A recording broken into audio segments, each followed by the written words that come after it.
السلام علیکم ورحمۃ اللہ وبرکاتہ۔ احباب، آج کا جو میرا موضوع ہے تفسیر اقبال پر، تو وہ موضوع ہے کہ خودی کیا چیز ہے، جس کے بارے میں اقبال صاحب نے ذکر کیا ہے اور خودی کی اہمیت کو انہوں نے بہت زیادہ اس پہ زور دیا ہے۔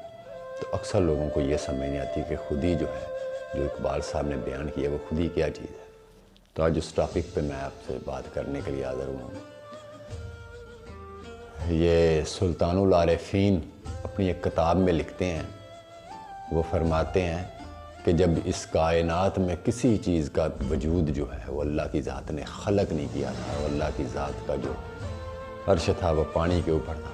یہ قرآن کریم میں بھی اللہ کی ذات نے فرمایا کہ جس وقت کوئی چیز بھی اللہ نے خلق نہیں فرمائی تھی، اور اللہ کا جو عرش ہے وہ پانی کے اوپر تھا۔ تو سلطان العارفین فرماتے ہیں کہ اللہ کی ذات کو یہ خواہش پیدا ہوئی کہ میں اپنے آپ کو دیکھوں، کہ میں کیسا لگتا ہوں، کیسا دکھائی دیتا ہوں۔ اپنے آپ کو دیکھنے کی تمنا ہوئی تو اللہ کی ذات نے ظاہر اپنے آپ ہی کو حکم کرنا تھا اللہ کی ذات نے۔ تو اللہ کی ذات نے جب اپنے آپ کو دیکھنے کی آرزو کی تو اللہ کی ذات سے جو ہے وہ ایک نور الگ ہوا، اللہ ہی کا نور اللہ سے الگ ہو۔ تو اللہ کی ذات، کیونکہ اس کے شایان شان کوئی چیز ہے نہیں، تو اللہ کی ذات اپنے ہی نور پر، خود اپنے ہی آپ پر جو ہے وہ فریفتہ ہو گئی۔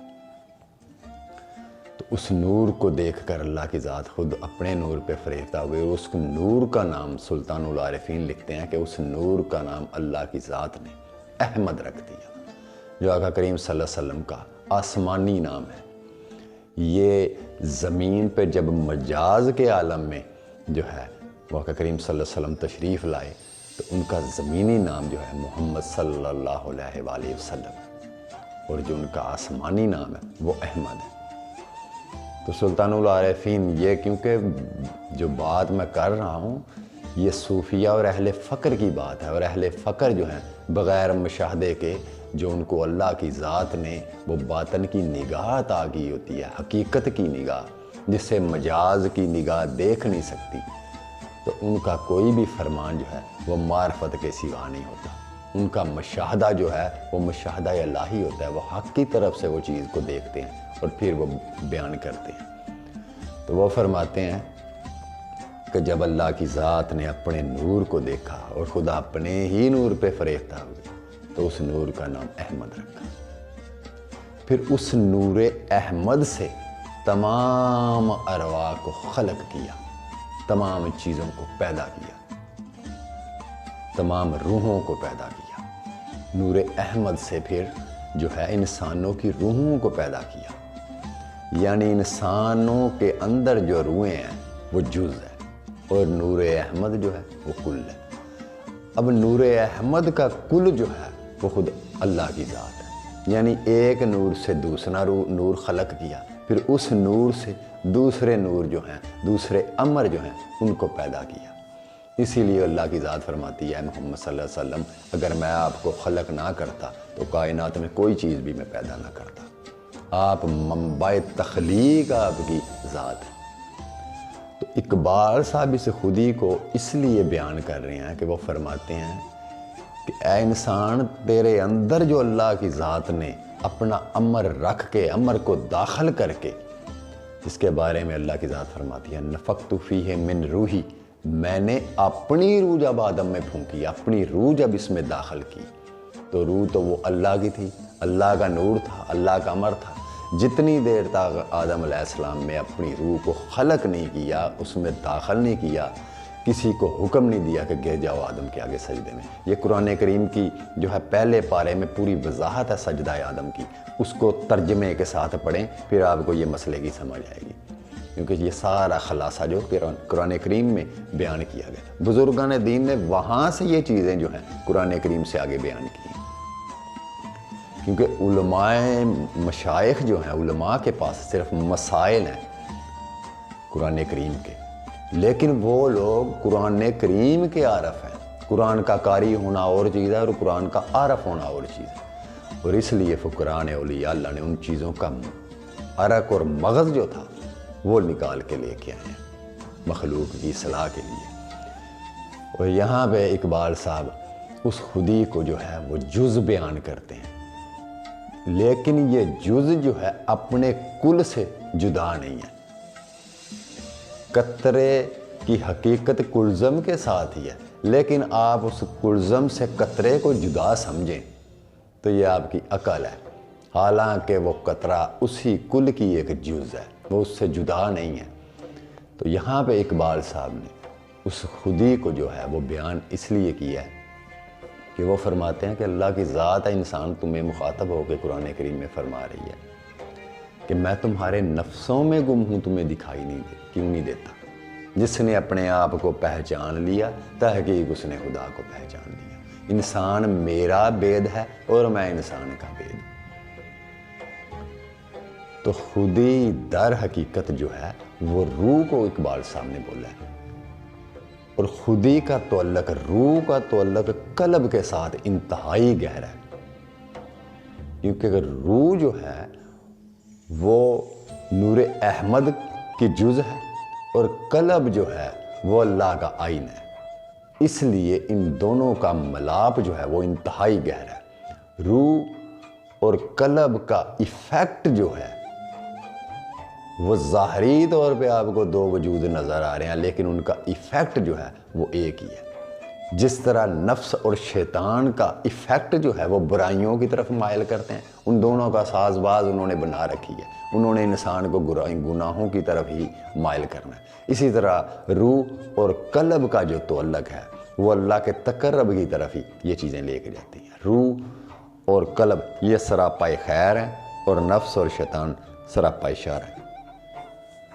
تو اقبال صاحب کے فرمانے کا مقصد یہ ہے کہ وہ جو سلطان العارفین نے فرمایا کہ انسان جو ہے وہ نور احمد سے ہی جدا ہوا، تو انسان کے اندر جب اللہ کی ذات نے اپنا امر داخل کیا تو پھر اس امر کے آگے دوسری ارواح کو سجدہ کروایا۔ در حقیقت وہ سجدہ آدم نہیں ہے، وہ سجدہ الہی ہے، اللہ نے اپنے ہی آپ کو سجدہ کروایا۔ لیکن اس مجاز کے عالم میں، اس مجاز کی صورت کے آگے جب تمام روحوں کو پیش کیا، اب ابلیس یہاں پہ آگے دھوکہ کھا گیا مجاز کو دیکھ کر۔ وہ تو اس کو صرف مٹی کا پتلا ہی سمجھ رہا تھا، لیکن اس کو یہ نہیں پتا تھا کہ اس مٹی کے پتلے کے اندر، اس مکان کے اندر مقیم کون ہے۔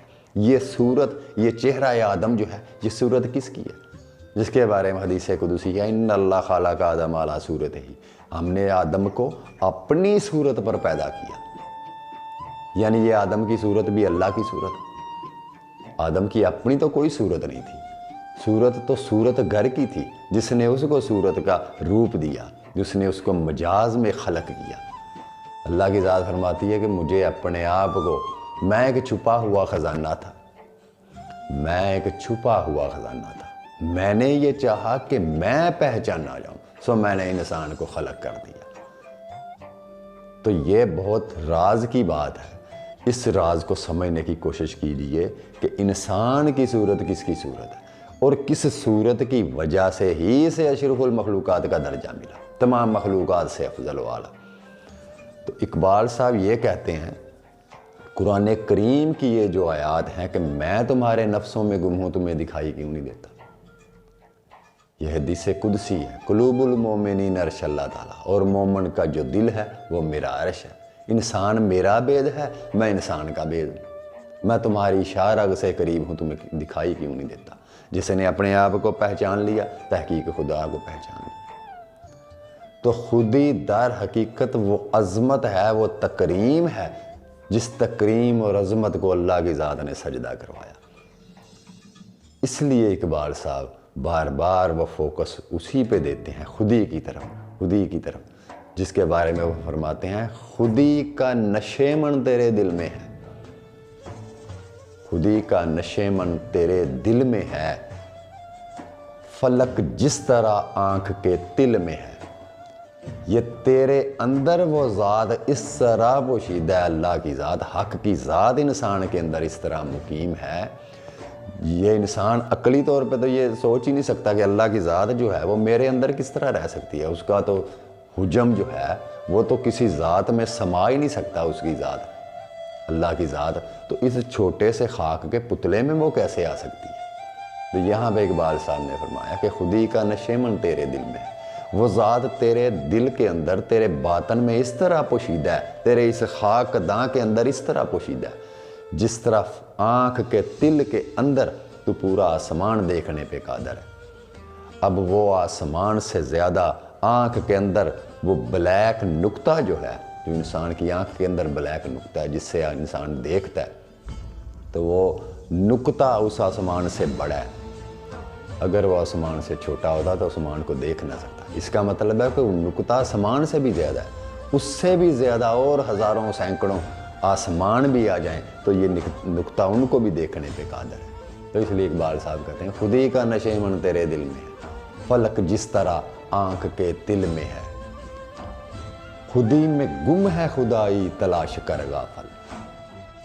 میں تمہارے نفسوں میں گم ہوں, تمہیں دکھائی کیوں نہیں دیتا. یہ قرآن کریم کی آیت ہے. ادھر اقبال صاحب کا یہ شعر ہے, خودی میں گم ہے خدائی تلاش کر غافل, یہی ہے تیرے لیے ابھی صلاح کار کی راہ. تو خودی در حقیقت روح کو انہوں نے بولا ہے, اور روح جو ہے وہ رب امری ہے, یعنی اللہ کی ذات کی جز, اس کے نور کی جز. تو کہتے ہیں کہ اگر تو اللہ کی ذات کا متلاشی ہے تو تمہیں اسی جز میں اترنا پڑے گا. اس جز کو سمجھے بغیر کل کی معرفت تمہیں حاصل نہیں ہو سکتی, کیونکہ اللہ کی ذات اس کو نہ مثال دی جا سکتی ہے. اللہ کی ذات بے مثل ہے, نہ وہ عقل میں آئے, نہ قیاس میں آئے, نہ وہم و گمان میں. تو وہ ذات کو اگر دیکھنے کا ایک پیمانہ ہے انسان کے پاس تو وہ صرف روحانی زندگی ہے, وہ روح ہے. روحانی زندگی کو اختیار کیے بغیر خودی کا پردہ وہ چاک نہیں ہوگا. تو اس لیے اقبال صاحب کہتے ہیں وہ جز تیرے اندر ہے جس کو تو جز سمجھ رہا ہے, حالانکہ وہ جز ہی تیرے اندر کل ہے. تو اسی لیے وہ فرماتے ہیں کہ جس نے اس خودی کی معرفت حاصل کر لی, روح کو دیکھ لیا, روح کی معرفت نصیب ہو گئی, اس کے بارے میں وہ فرماتے ہیں ہوئی جس کی خودی پہلے نمودار, وہی مہدی وہی آخر الزمان. غافل نہ ہو خودی سے, اپنی اس روح سے, اپنے اس امر سے غافل نہ ہو جس کی وجہ سے تجھے سجدہ کروایا, اس کو دیکھ. غافل نہ ہو خودی سے, کر اپنی پاسبانی, شاید کسی حرم کا تو بھی ہے آستانہ. در حقیقت تیرے اندر جو وہ جز رکھی ہوئی ہے تو اسی کل کا پرتو ہے, تو اسی کا بید ہے, اسی کا اسرار ہے. لہٰذا اپنی اس ہستی کو جب تک تو فنا نہیں کرے گا, اپنے اس وجود کو ترک نہیں کرے گا, اپنی خواہشات کی نفی نہیں کرے گا, اپنے نفس کی دیوار کو پاش پاش نہیں کرے گا, تمہیں اس مجاز کے اندر حقیقت کا وجود دکھائی نہیں دے گا. حقیقت تک پہنچنے کے لیے اس مجاز کے پتلے کو جو ہے اس کو دیکھنا پڑے گا, کیونکہ اللہ کی ذات کی سمجھ نہیں آتی. اس لیے فقراء نے اور اولیاء اللہ نے اسی مجاز کو سمجھنے کے لیے اپنی زندگی صرف کر دی. کشف المحجوب, داتا صاحب نے جو یہ لفظ یوز کیا ہے, کشف کہتے ہیں تجسس کو, محجوب کہتے ہیں اس خاکی پتلے کو, کہ اس کے اندر وہ کشف کون سی چیز ہے, کون سی چیز انسان کو جو ہے وہ کسی بھی انسان کی طرف, مجاز کی طرف مائل کرتی ہے. وہ در حقیقت صورت رحمانی ہے کہ انسان نے اپنی صورت پہ اس کو خلق کیا. اب وہ ہزاروں لاکھوں برس جو اللہ کے نور میں ضم تھیں روحیں, وہ اسی مجاز کو جب دیکھتی ہیں تو مجاز میں ان کو حقیقت نظر آتی ہے, ان کو مجاز نظر نہیں آتا. وہ حقیقت کی اٹریکشن لے کے جو ہے وہ انسان کی طرف مائل ہوتا ہے, پھر انسان کو اپنا محبوب بناتا ہے. تو انسان محبوب اسی لیے بناتا ہے کہ اس مجاز میں وہ حقیقت کو دیکھ رہا ہوتا ہے, وہ اس کو مجاز دکھائی نہیں دیتا. تو وہ کسی عارف اللہ نے لکھا ہے, وہ فرماتے ہیں مجاز عین حقیقت ہے باصفا کے لیے, جن کے پاس وہ قلب الہی جو ہے وہ اگر ان کو میسر ہے تو ان کے لیے مجاز عین حقیقت ہے.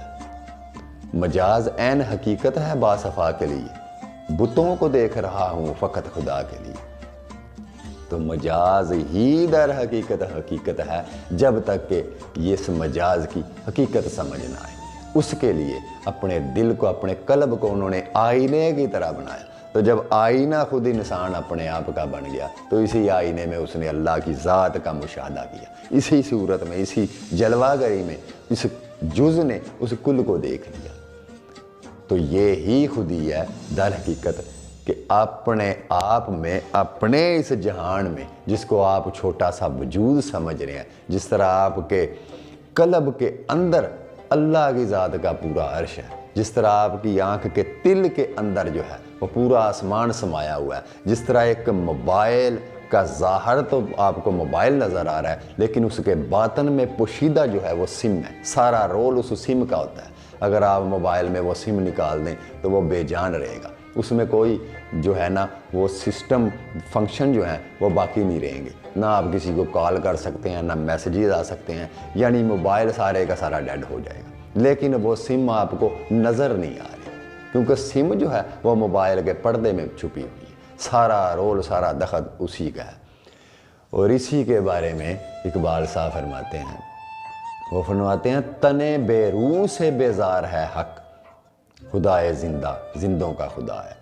جب انسان کے اندر اس جسم سے روح نکل جاتی ہے تو وہی جسم دیکھنے کے لائق نہیں ہوتا، اس میں بدبو جو ہے وہ آنا شروع ہو جاتی ہے۔ فوری طور پہ لوگ کہتے ہیں جی اٹھاؤ اس کو دفن کرو، جی دیر ہو رہی ہے میت کو۔ تو وہ زندگی جو تھی، جو اس انسان کے وجود سے سمیل نہیں آ رہی تھی، وہ صرف سارا کمال اس سم کا تھا، اس روح کا تھا، اس امر کا تھا، وہی حیات ہے۔ تو اگر وہ نہیں ہے تو پھر کوئی حیات نہیں ہے۔ تو اس لیے اقبال صاحب فرماتے ہیں کہ تنے بے روح سے بیزار ہے حق، خدائے زندہ زندوں کا خدا ہے۔ یعنی جس نے اپنی روح کو بیدار کیا، جس کو اپنی روح کی معرفت حاصل ہو گئی، جس نے روحانی زندگی کو اختیار کیا، وہی زندہ ہے۔ تو جنہوں نے روحانی زندگی کو اختیار نہیں کیا وہ مردے کی مثل ہی ہیں، وہ جان رکھنے کے باوجود بھی جو ہے وہ مردے کی مانند ہی ہیں، ان کی حیات کوئی حیات نہیں۔ اس لیے خودی جو ہے اقبال صاحب نے جو بیان کی ہے وہ روح کو بیان کیا، اور انسان اسی نور کا جو ہے وہ آئینہ ہے۔ انسان کو آئینہ جمال خداوندی میں اللہ کی ذات نے پیدا کیا، اسی لیے اس کو اپنا نائب اور خلیفہ جو ہے وہ بنا کے زمین پہ بھیجا۔ اب یہ مجاز کی صورت میں در حقیقت یہ اسی کا نور ہے، لیکن یہ نور تب تک بے نور ہے جب تک یہ اپنی خودی سے آشنا نہیں ہے۔ اپنی خودی جن لوگوں پہ عیاں ہوئی پھر ان پہ تمام عالم کے حجاب اٹھا دیے گئے۔ اسی لیے اقبال صاحب پہ اللہ کا وہ انعام تھا کہ تمام حجاب ان سے اٹھا دیے گئے، اسی لیے ان کو علامہ کا لقب دیا گیا۔ علامہ سے مراد وہ شخص جو تمام عالم سے آشنا ہے، کوئی عالم اس سے پوشیدہ نہ ہو، چھپا ہو نہ ہو، تو وہ لقب علامہ کو اس لیے ملا، تمام عالموں سے آشنائی رکھنے والا۔